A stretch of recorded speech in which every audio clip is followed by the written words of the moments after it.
Ladies and gentlemen, welcome to another episode of Prep Your Standard NATO. Today's guest is coming to us from Skype from the other side of the country. It's Adrian Sutter. Thank you so much for taking the time to chat with me. Thanks for having me. All right, so you are ex-Army, right? That's right, yeah. I was in 1RAR in Townsville for my whole career. Okay, fair enough. So RAR boys all stick together. You're a little clump. Yeah. Yeah. I mean, it's good. We have got a strong tribal vibe with the boys in the RAR, so it's good. Yeah, you are your own little tribe. That's a good way of putting it, actually. Yeah. So why did you get out of the Army? You're obviously quite young. So I wanted to be in the Army forever. I joined when I was 20. Thought I'd be in until I had to retire, either old or whatever it was going to be. I ended up getting out when I was 25, which was way before I thought I was due to get out. And that was because my older sister died. She got cancer way too young, like too many people do these days.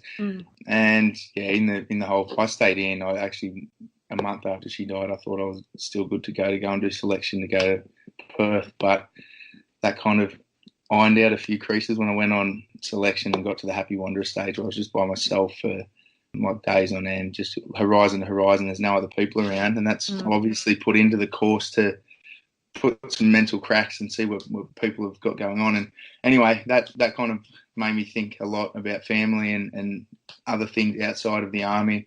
So I got back to the unit and pretty quickly put in a compassionate posting to go to Newcastle for a year and help do the what I thought at the time was the right thing, do the family thing and try and get everything stable at home. And three months into the compassionate posting, I got an email from Canberra saying, go back to Townsville. We need full tracks back in 1RAR. And I said, no, I'm getting out. And thankfully, my unit at the time was really good. They understood what was going on and they kind of helped me fast track a discharge, which this is probably one of those tangents that I was talking about before that I'll just go off on and talk for 20 minutes. But yeah, my unit and the Army in general was really good in helping me get out quickly. Because I needed to get out quickly, but getting out of the Army quickly is not a good idea. There's a whole bunch of stuff that I missed in the discharge process that kind of trying to help young guys learn now that you kind of need to untrain Army mentality before you get out. So, yeah, I got out at 25. It's about how old am I now? It's about 6-7 years ago. So a little while ago. That was a while ago, yeah. So you're still a young one. So, well, youngish. Every day I'm not getting old because. So you said you had some difficulties getting out. How was your transition out? As I just said, my story was a little bit unique. I'm sure other people have gone through the same kind of thing, but a lot of the transition seminars, any kind of advice on what to do post-Army life, I just didn't do any of it. At the time, if there was stuff that I was supposed to fill out to go and go to these seminars and whatever, I obviously was looking for a way to get boxes ticked without actually ticking boxes. But so I kind of missed what the Army was offering and what they're encouraging people to do on the way out. My transition was I was in the Army one day and the next day I wasn't, and that was about it.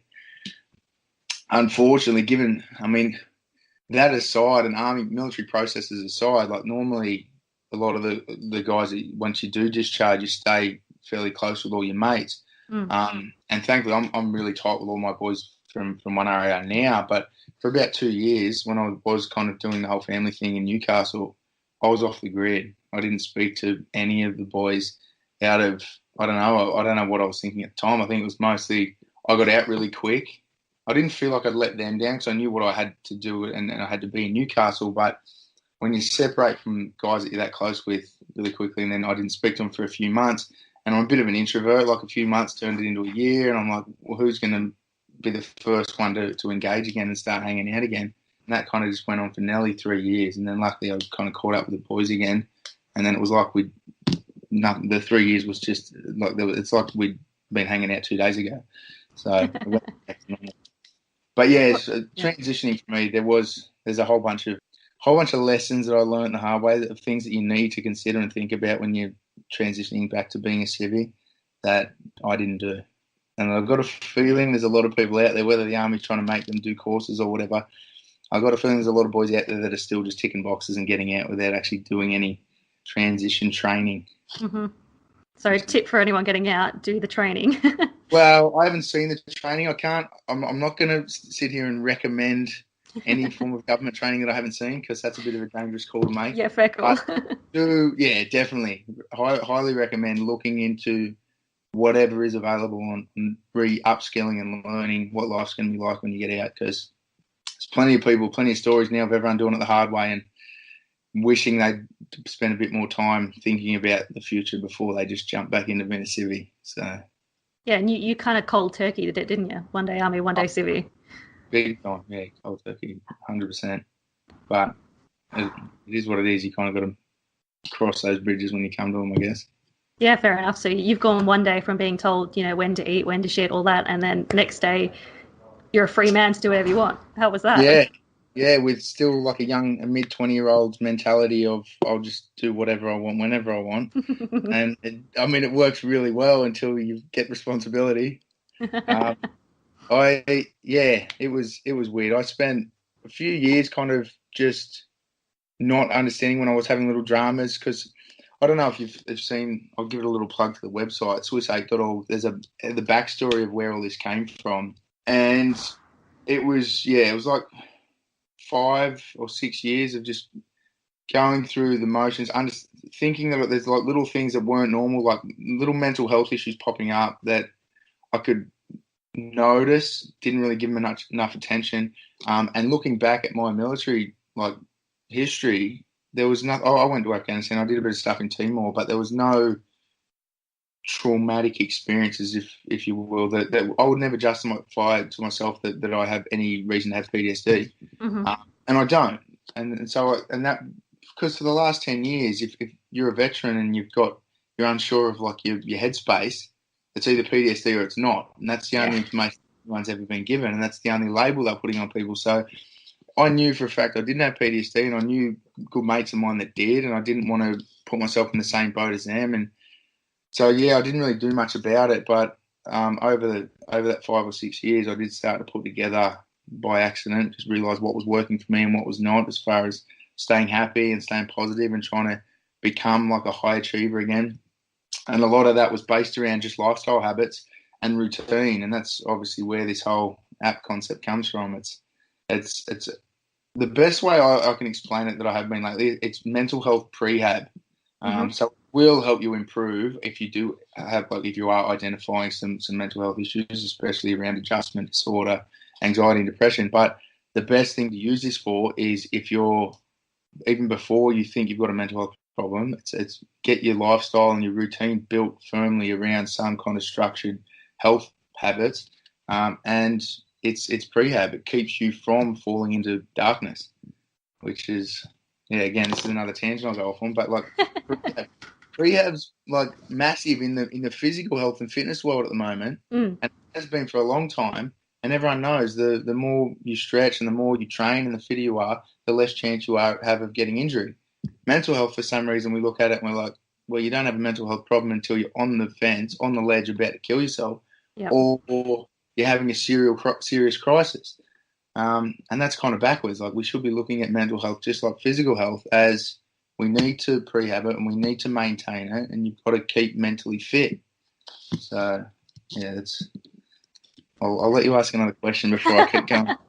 No, that's great. I think you have a really good point there. Prehab, they prep you for everything else. They prep you for fitness and they prep you for, all this shit, but they don't prep you for the mental side of things. And how do you prepare yourself? You set yourself goals and you set yourself timelines and you give yourself structure. And that's the big thing, isn't it? You need nice structure.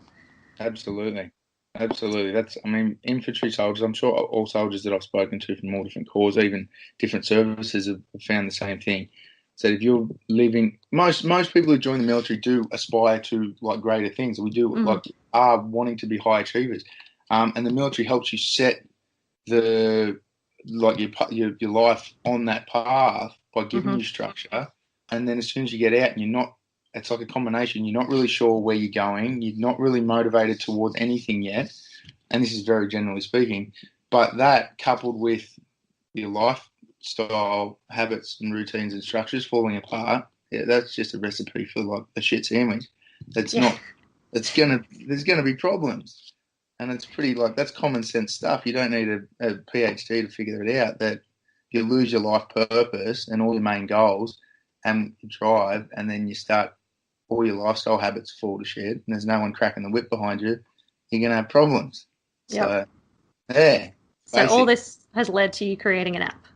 It has, yeah. So that was the long process, and again, this is in the backstory on our website. But a bunch of my mates kind of have talked about this for years when we were catching up. And we were catching up like for weddings or bucks parties, and unfortunately then it turns into funerals and stuff that you're catching up for. But every time we do find all the boys are in one location, we're talking about the same thing, get a few beers into everyone, and your shield comes down and everyone's telling stories of their dark days and like what they've done. And everybody had the same process. They were like, I've had problems, I've been through this, I've been through that, this has happened. And they're like, so how did you get through it? And like, I just started eating properly again and training properly, and then I got motivated again. And so I built these programs to just teach this stuff to young diggers getting out as a tool to go, all right, you're going to leave your structure behind. Here's an easy way this is what you need to do to keep your shit together. Mm-hmm. But we didn't really know how to get it out there to the masses, because one of the big problems we've got at the moment is like 300,000 veterans in the Australian veteran community. Like you add America and the UK to that and you've got 30 million people. Getting this information to people is an issue. Like that is a big hurdle, getting it out to so many people, because our original plan was we'll build halls or get a farm somewhere, get everyone away, do a retreat for a weekend.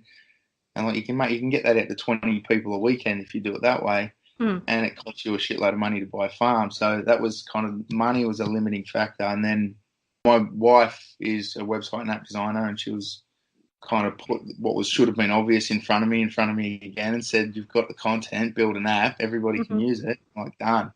So yeah, it's been about a year in the making now of building this app, and we're just under 2 months from kicking off.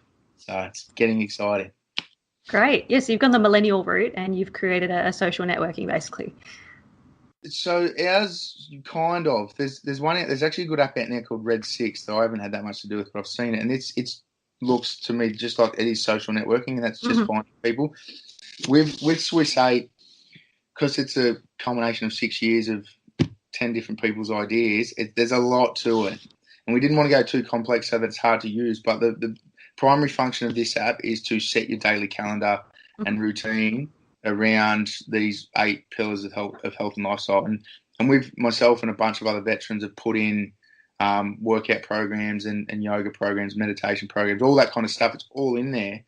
But then on the backside of it as well, there's a forum set up so that you can locate other veterans to train with. You can identify any health and fitness or mental health related businesses in your area, all that kind of stuff. So there is, here's another tangent for this little story. So one of the big hurdles that we had to cross is that if you've got a mental health problem, you don't want to put your hand up and ask for help. That's kind of because no one really wants to identify that they've got that issue until it's almost too late. They don't know who to talk to and where to go and all that kind of stuff. And the last thing people want to do is put their face and their picture and their name in front of the world and go, hey, I've got a problem. Some people are ready for that, which is fantastic, but the majority aren't. So we wanted to keep the app as anonymous as possible. So you need an email address and whatever to sign up for it, but there's Gmail. You make whatever fake email address you want. So there is a social networking aspect, but it's more to locate people who want to talk to you with anonymity. So if you get to the point where you're talking to someone on our app saying, I need a training partner in Sydney or Newcastle or wherever, or I'm just looking for someone to hang out with, you can do that, but you won't really know who they are until you meet them in person. Yeah. Well, it sounds like an amazing app. I mean, I was having a look at your website and reading about the app, and I'm a very organized person, and I work out every day, and I have an app for working out, and I have an app for my yoga, and I have an app for my calendar, and having it all in one place is very appealing to me. Yeah, it hasn't been done. I've got a really small company. It's just me and the wife that build apps and websites for people as a job, and so competitor analysis is a big part of because apps, like App Ideas are a dime a dozen. Everybody wakes up or go to the pub, hit the piss, you have an idea, you're like, I'm going to be a billionaire because I've just thought of an app that's never been done. Yeah. And you look into it and there's actually 30 of them already out there. So competitor analysis is a big part of putting this idea together, and it's every single thing that we're building has been done before. We're not reinventing the wheel. We're just giving people a structured format where they can have 8 apps in one, and you can put your whole life planned into a daily calendar, which is good. Yes. I need it for me. If nothing else works, I'll build it so that I can use it. All right. Well, I want a copy because it'll clear up so much space on my phone. We're building it. So where are you at the stages so far? As far as the app build stages, how to explain it? I've got it on my phone. If you haven't built an app before and you've never seen the process, it's not like, well, I was going to say it's not like building a house, but it kind of is. Like the whole framework gets built first, so it looks like an app. Without close attention to it, you'd think it's ready 3 months, 4 months before it's actually ready. And developers give that to us, and then I've been testing and playing around with it and finding easy ways to get the content uploaded, because a lot of that you almost need to be a scientist to put content on the back of an app unless it's built exactly how you want it. So where it's at the moment is I've got it on my phone. There's a lot of bugs in it. A lot of stuff doesn't work exactly how I want it. And so for the next month and a half, me and like a small group of people will be just testing it and going back to the developers to get that fixed. From there, around, I haven't got a hard date yet, probably mid-Feb, we've got a panel. I've been doing a bit of social media marketing, trying to get people to volunteer to be testers. So we've got a fairly big list of both veterans and civilians ready to go. So early mid-Feb, we'll send an offline link to them so they can download it. And then once we've done a few weeks, I don't want to put a hard date on it, because if they knock it over in a week and we get it perfect, then we'll go live in a week after we test it. If it takes a month, it takes a month. It's not going in the App Store until it's 1,000% perfect. So there's that high achiever thing, isn't it? Well, it is, but it's also it's not. So this quick side story, we're getting the Newcastle Uni's partnered with us to do studies on this thing, and they're going to do it's the first time I've seen a holistic model study. Like there's plenty of studies showing fitness is good for anxiety and depression, and so is proper nutrition and sleep, but no one's done a holistic study. Newcastle Psych Department said we're going to do a study on this, using your app as an intervention for adjustment disorder in veterans. And then from there, hopefully, we've still got enough funding behind us. We'll push them to do civilian studies as well, because it's for everybody, this app. So back to what we're talking about, like I wanted to produce this product, but knowing good mates of mine that have killed themselves, and knowing there's so many other veterans out there kind of on the fence right now, the last thing I wanted to do was build a product and say this is going to help, and then send it out and it doesn't help. Like I'm fully aware that it's not going to be a good fit for everybody, but we had to get it. I have to get it to the point where I think it's perfect before I put it live, and then we need to get the uni to do studies on it before we can make any kind of legitimate claims. But we've got, like I said, we've got all the studies and all the paperwork to show that individually each one of these things is going to help you. But yeah, it has to be perfect, not just for my ego side of things. It's got to be because this is kind of the military, the veteran community is my family, and I don't want to push a gimmicky product on anyone that doesn't, when it's not perfect. So great. I can hear the passion for this project, and I think it's an amazing project. I personally think it's going to help a lot of people. Yeah, I think so too. So tell me about this. I think it is. Yeah, I think it will. Tell me about this social campaign, because I've seen it pop up. The I Get It campaign. Yeah. So we kicked that off, what is it now, Monday? No, Tuesday. I lose track of days. They're all the same.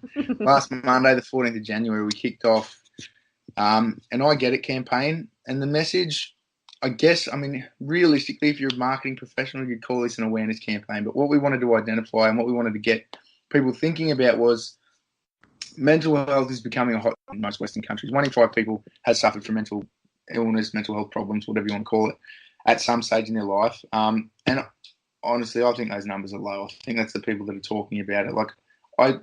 Now that I'm openly talking about this stuff, I haven't met a single person that hasn't had anxiety at some stage. Mm-hmm. Yep. So that's 1 in 1 people.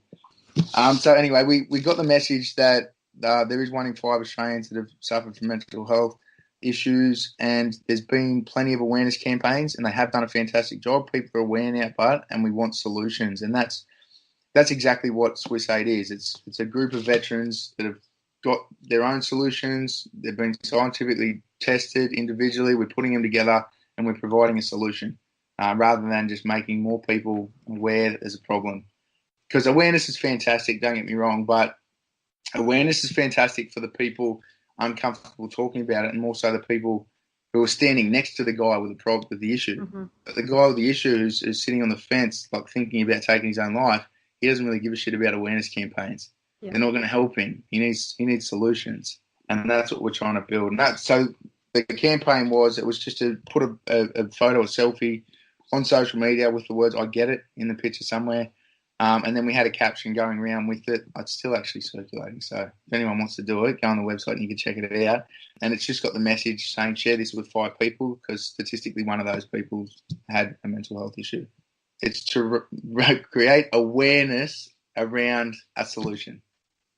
So it's not here's an awareness campaign. We don't know how to solve the problem, but let's just all talk about it. Which again, it's not bad. Awareness is fantastic. It's just there's a lot of people who have kind of had enough of awareness. We want to solve problems. Well, you're bringing awareness of your app that will hopefully solve some people's problems. So exactly. Yeah. No, I've seen some pictures pop up. I think it's really great. We shared it on our Instagram as well. Cheers, I saw that. That was good. So yeah, anyone else wants to get involved, jump on Instagram and do it. Yeah, I've actually got this is a big rap for RSL WA. I've been chasing RSLs around Australia, I know that you guys anyone in the veteran community just pumps the RSL to help promote stuff, but you guys were the first one to get back to me, and then after that, I think the Queensland one did too, because I'm still a member of the Queensland RSL. And I think it's Queensland, great. we got in first. Yeah. But we need, this is the kind of stuff, I'm sure I'm probably preaching to the choir, but the RSL's been there forever and they've done a fantastic job, but a lot of RSLs around where I am at the moment, Sydney and Newcastle, they're so outdated. Mm-hmm. And the way they're helping people is we need to get some younger audience in there and just talk about what they're needing.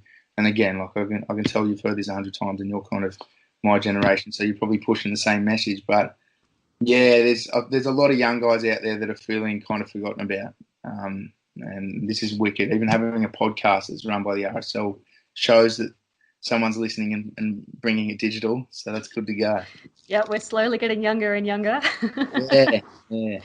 Yeah, no, you're right. There's a lot of older RSLs and a lot of older people out there who are fighting the change, or they just don't know how to change. So, not knowing how, I think there's no one joins an organisation like RSL because they don't want to help. Like, everyone joins with the best intentions, but everything's moving so quickly at the moment to know how to help people so much younger than you. Like I'm 33. I've got to go and have constant conversations with like 23, 24-year-olds getting out to find out what's going on with them, because 10 years at right now is like a lifetime. Yep. There was no iPhones 10 years ago. Well, there probably was. 11. No, I don't think we had iPhones. We had flip phones back then, didn't we? Yeah. Stuff changing so quick. Like, you got to keep your finger on the pulse. So it's good to see the RSLs coming to the party with a podcast. We're getting there. I'm really happy to hear that the Queensland is jumping on board as well, because, like I said, it sounds like a really great app, and I think it's something that's going to help a lot of people. So, we got to promote it, because that's our audience. Well, it's not just promoting. I'm going to have a little plug here. You can edit this out if you want. No, plug away. This is what I need from the RSL. All I need right now, and I've requested this to every one of them, and maybe no one knows how to give me a straight answer. Mm-hmm. I need to find a way to verify veteran status. Yep. Because normally, like I said before, our big thing is we've got to keep it as anonymous as possible, but we're also providing it for free to veterans, but the general public has to pay for it, which obviously is like a donor. For me to verify that without asking them to fill out a 5-page questionnaire on who they are and write their first and last name 7 times like a general army form, all we're going to be getting is service or PM keys numbers, and I've got nowhere to cross-reference that with at the moment, apart from going to mates who are still in, who can just get the clerk to check it for me. It's not an efficient process. I'd love to partner with an RSL somewhere, because I'm sure you guys have got access to that somehow. And we do have a proof of service that has to be provided, and we do check that. So, I'll find out how we can do that and let you know. Yeah, that'd be magic. It'd be just for WA, but... Well, yeah, but if you do it, as soon as one RSL picks up and goes, we're going to run with this, all the other ones are like, we can do it too. No one ever wants to be first. We'll peer pressure them into it. Yeah, good. Because that was the only thing we were really. I mean, we want to partner with the RSL anyway because they're kind of the well, I'm assuming you're the first, but the RSL's been around forever, and that's kind of the name that everyone thinks about when you're thinking about veteran help. But you've got to find a way to verify veteran status. Otherwise, my plan when we kicked off was just if someone said they're a veteran, we'd give them for free. So I'm not going to say no. If someone says I need to use your app, we're not going to say no to them. But that definitely opens the door to a whole bunch of civvies trying to pretend free stuff. Yep, fair enough. Well, I think WA is definitely keen to get involved, and we want to promote the app. So you email me and let us know how we can help. For everyone else that wants to get involved, where can they find you? Swiss8.org is the website that's up at the moment. Swiss 8 app on Facebook, but just search Swiss 8 on Facebook. Swiss.8 on Instagram is all the social media. We should have Twitter, but I'm kind of doing it all myself, and two social media accounts is enough for now. Yeah, fair enough. But yeah, everything goes to the website. So check out Swiss8.org, and as soon as the app's ready to download, it'll be in Apple and Google app stores. Great. And anyone in WA, when the app comes out, we'll make sure it goes out in the sub-branch signal so everyone can go have a look and download. Magic. And all the other RSLs that are listening can do the same. Yeah, suck at Queensland. No, jump on board Queensland. Thank you so much for having a chat with me today. Yeah, cool. No, it was really good. This podcast was edited, published and produced by the RSLWA. Head to www.rslwa.org.au for other content. Make sure to subscribe to this podcast and follow us on Instagram, Twitter and Facebook.